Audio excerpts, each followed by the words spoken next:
Conjugation of verbs. Hello and welcome to my channel. My name is Indira. আজকের ভিডিওটা regular আর irregular verb নিয়ে। The principal parts of a verb in English are the present tense, the past tense and the future tense, the past participle. তিন ভাগে ভাগ করা হয়েছে, present tense, past tense আর ফিউচার টেন্সকে। ভার্বকে তিন ভাগে ভাগ করা যায়।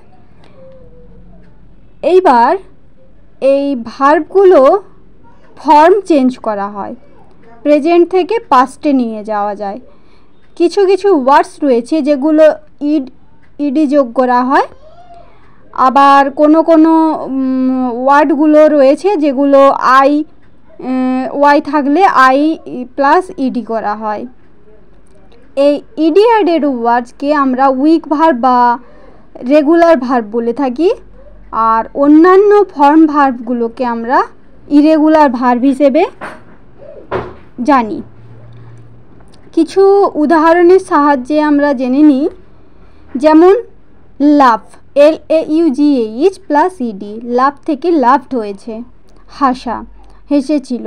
ক্লোজ থেকে ক্লোজড, প্লে থেকে প্লেড, অ্যারাইভ থেকে অ্যারাইভড, ক্রাই থেকে ক্রাইড। কিছু ইরেগুলার ভার্ব নিয়ে আলোচনা করি। পুট, এর কোনো ফর্ম চেঞ্জ হয়নি।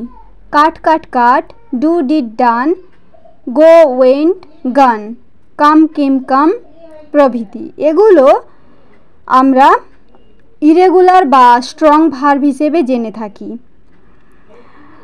প্রেজেন্ট টেন্সের ইডি বা ডি যোগ করে যে ভার্বের পাস্ট টেন্স তৈরি করা হয়, সেই ভার্বগুলোকে আমরা রেগুলার বা উইক ভার্ব বলে থাকি। আর যে ভার্বগুলোর ভেতরকার ভাওয়েল পরিবর্তন করে পাস্ট টেন্স তৈরি করে, সেগুলোকে আমরা ইরেগুলার ভার্ব বলে থাকি। Thank you.